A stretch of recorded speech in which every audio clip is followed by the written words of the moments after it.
பொதுவாக வந்து நம்ம முன்னர் சொன்ன மாதிரி ஆண்டவன் ஆட்டுக்கு வாழை அளந்து தான் வச்சுருக்கான் அப்படிங்கிற மாதிரி இந்த இது ஆண்குறியோட அளவு வந்து நம்ம மார்பக அளவு வந்து இப்போ விட்டுருவோம். ஆண்குறியோட அளவு வந்து இண்டிவிஜுவலாக ஒவ்வொரு மனிதனுக்கும் வேறுபாடு இருக்குது. அது வந்து மாற்ற முடியாத ஒரு கருத்து. ஒரு குரூப்பான அடிப்படையில் இப்போ நம்ம சவுத்து பகுதியை பிரிச்சுக்கிட்டோம்னாலும் சரி, நார்த் ஈஸ்ட் பகுதியில் பிரித்தாலும் சரி, நார்த்து பகுதிகளை பிரிச்சுக்கிட்டாலும் சரி, அல்லது ஆப்ரிக்கன் கண்டினெண்ட்டை பிரிச்சுக்கிட்டாலும் சரி, அதே நேரத்தில் யூரோப்பியன் அவங்கள இது விடுனாலும் சரி, அதே மாதிரி சவுத் கொரியன்ஸ், சைனீஸு, ஜப்பானீஸ் இந்த மாதிரியான நாடு வாரியாக மனிதர்களை பிரித்து கொண்டாலும் சரி, ஒவ்வொருவர்களுக்கும் இந்த ஆண்குறியோட அளவு வந்து இண்டிவிஜுவலாக வேரி ஆகிட்டே இருக்குது. சரிங்களா? நம்ம நினச்சிட்ருப்போம் ஒரு கொரியனோ ஜப்பானீஸோ சைனீஸோ குள்ளமாக இருக்கிறார்கள், அவர்களுக்கு அந்த உடல் எடை அமைப்புக்கு தகுந்த மாதிரி தான் இருக்குன்னு கேட்டிங்கன்னா நிச்சயமாக இல்லை. அவர்களுக்கும் பெரிய அளவில் உள்ளது இருக்குது. அதே நேரத்தில் ஆப்ரிக்கன்ஸில் நம்ம நினச்சிட்ருப்போம் எல்லாருக்கும் பெரியதாக இருக்கும்னு நினச்சிட்ருப்போம். ஏன்னா ஹைட் அண்ட் ஜெய்ஜாண்டிக்கெல்லாம் இருக்கக்கூடியது நிறையா படங்களை நீங்களும் பார்த்துருப்பீங்க. ஆனால் அங்கேயும் சின்ன அளவில் உள்ள ஆட்கள் நிறையா இருக்காங்க. சரிங்களா? அப்போ இந்த மாதிரியான ஒரு இதுகளில் வரும் பொழுது வந்து இண்டிவிஜுவலாக இந்த உறுப்பு மட்டும் ஒவ்வொருக்கும் தனித்தனியாக வித்தியாசப்பட்ட அளவில் வந்திருக்கிறது. அவர்களுடைய குடும்பத்திலேயே அப்பாவுக்கு இருந்தது போன்று மகனுக்கும் இருக்காது, மகனுக்கு இருந்தது போல் பேரனுக்கும் இருக்காது. 3 இதுக்குமே வித்தியாசமாக வந்து கொண்டு இருக்கக்கூடியது. அது இனக்கலப்பு, இந்த மாதிரியான இது குடும்ப பரிணாமம், ஜீனு, இது எல்லாமே வித்தியாசமாக மாறி மாறி வர்றதுனால அந்த மாதிரியான இதில் வந்து இருக்கும். இதை டிட்டர்மின் பண்ணுறது வந்து பார்த்திங்கன்னு கேட்டிங்கன்னா நம்மளுடைய ஜெனட்டிக். ஒரு மனிதன் பார்த்திங்கன்னு கேட்டிங்கன்னா அவனுக்கு நினச்சிட்டுமா அந்த அப்பா அம்மாவுக்கு நம்ம பிறந்திருப்போம் அப்படின்னு, அது வந்து உண்மையாக இருக்கலாம். அதுக்கு நம்ம ஒரு 3 தலைமுறை வரைக்கும் லிஸ்ட்டு தெரியும். சில குடும்பத்துக்கு ஒரு 10 தலைமுறை வரைக்கும் தெரியும். ஆனால் அதுக்கு முதல்ல அவங்க எங்கே இருந்தாங்கிறது யாருக்கும் தெரியாது. சிலவங்க வந்து பார்த்திங்கன்னா நம்ம நாட்டில் இருந்து அடிமை வணிகமாக வெளிநாடுகளுக்கு ஏற்றுமதி நடந்ததும் உண்டு. பிரிட்டிஷ் காலத்துலேயும் கூட சென்னை ஏர்போர்ட்டில் இருந்து அந்த மாதிரி போனவங்களும் உண்டு. அப்போ அங்கே போய் அந்த செட்டில் ஆகி அந்த மாதிரி உள்ளவங்களும் இருக்காங்க. இப்போ சில பார்த்திங்கன்னு கேட்டிங்கன்னா மொழியில் பார்த்திங்கன்னா இண்டிவிஜுவலாக பார்த்திங்கன்னா தென்கொரியா மொழிக்கும் தமிழ் மொழிக்கும் நிறைய ஒற்றுமைகள் இருக்குது. அப்போ இங்கே இருந்து அங்கே போகாமல் ஏதோ ஒன்று நடந்திருக்கும். அப்போ அங்கே உள்ளவங்களுக்கு பார்க்கும்போது அந்த ரேஸில் வந்து இனக்கலப்பு வந்து நடந்திருக்கணும்.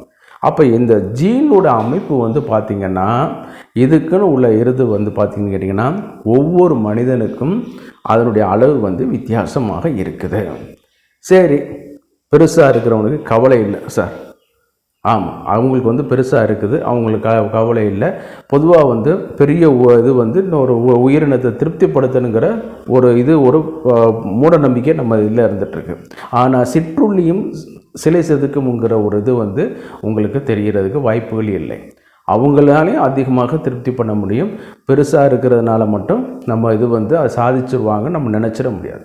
ஆனால் உளவியல் ரீதியாக என்னன்னு கேட்டிங்கன்னா இந்த ஆண்குறியோட சைஸை வந்து பெருசாக்க முடியுமா அப்படிங்கிறது தான் எல்லாருடைய ஒரு இது பார்த்திங்கன்னு கேட்டிங்கன்னா ஜெனட்டிக்கலாக வந்து செய்ய முடியாது, சாத்தியமில்லை.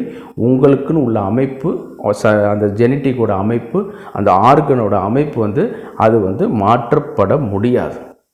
இது அப்புறம் எப்படி சரி பண்ணலான்னு கேட்டிங்கன்னா சிலவங்களுக்கு வந்து நல்ல பெருசாக இருந்திருக்கும், சின்ன வயசில் நல்ல சைஸ் நீளமாக இதாக இருந்திருக்கும்.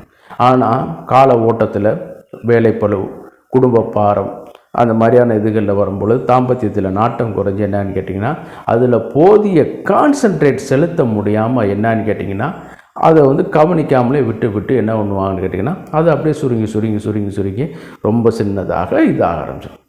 நம்ம சட்டையே எடுத்துக்கிறோங்க, அயன் பண்ணி போட்டோம்னா என்னாகும், நல்லா கூட கொஞ்சம் நாளைக்கு இருக்க ஆரம்பிச்சோம்.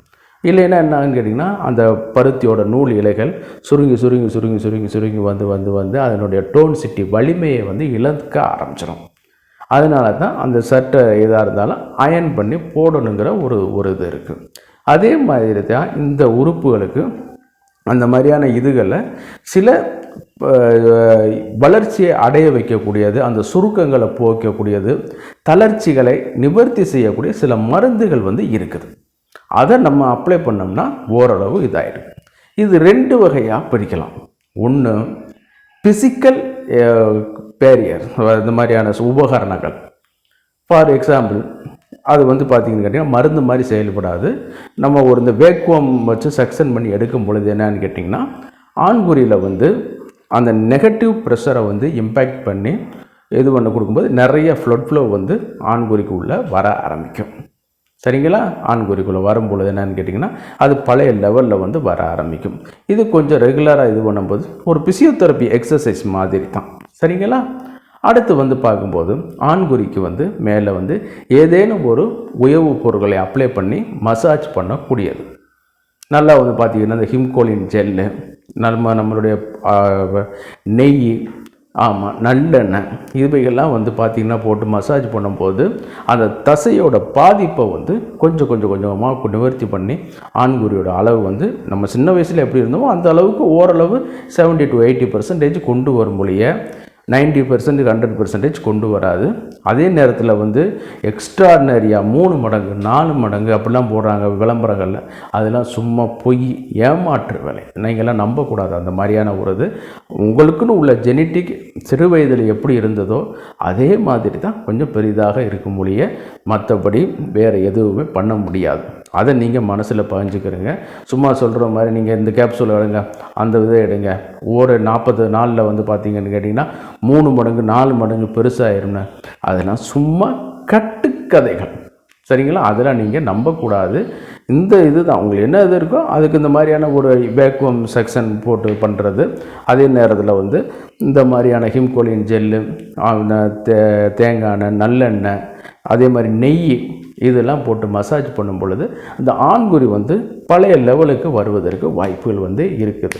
சிலவங்க ஒரு ரெப்பிஸ் ட்ரீட்மெண்ட்டாக சுடு தண்ணியை வச்சு கழுவுறது, அந்த மாதிரியான இது சும்மா வேறு இந்த ஆசிட்டுகள், சாலிசிலிக் ஆசிட்டு இதெல்லாம் போட்டு இது பண்ணுறது, அந்த மாதிரிலாம் பண்ணக்கூடாது. சரிங்களா? சாலிசிலிக் ஆசிட் கிரீம்லாம் இருக்குது, அதுவும் ப்ளட் ஃப்ளோவை இன்க்ரீஸ் பண்ணி கொடுக்கும். ஆனால் அந்த மாதிரி வந்து நீங்கள் வந்து அப்ளை பண்ணக்கூடாது. சரிங்களா? பின்னாளில் வந்து பாதிப்பாக ஆரம்பிச்சிடும். ஆமாம், அந்த மாதிரியான இதெல்லாம் இது பண்ணக்கூடாது.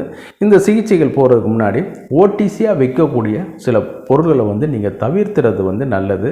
தகுந்த ஆயுர்வேதம், சித்த, அரசு பதிவு பெற்ற மருத்துவர்களை நீங்கள் அணுகி இதற்கான நீங்கள் தீர்வுகளை வந்து நீங்கள் வந்து அணுகலாம். சரிங்களா? இந்த நிகழ்ச்சி உங்களுக்கு பிடிச்சிருந்துச்சுன்னா லைக் பண்ணுங்கள். மறந்துடாமல் அடுத்தவங்களுக்கும் பயனுள்ளதாக இருக்குன்னு கேட்டிங்கன்னா ஷேர் பண்ணுங்கள்.